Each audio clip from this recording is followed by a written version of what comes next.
Reference Sahih Muslim 418e. Aisha reported, "When the Messenger of Allah came to my house, he said, 'Ask Abu Bakr to lead people in prayer.'"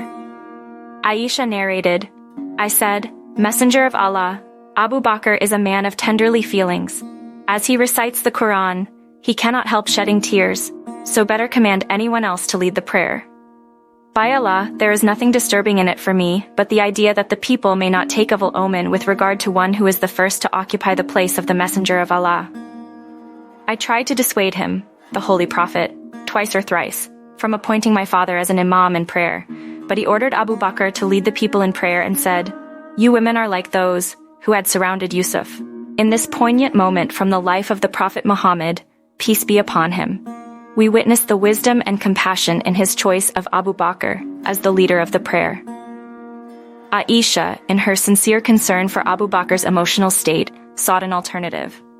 However, the Prophet's decision was guided by a higher purpose.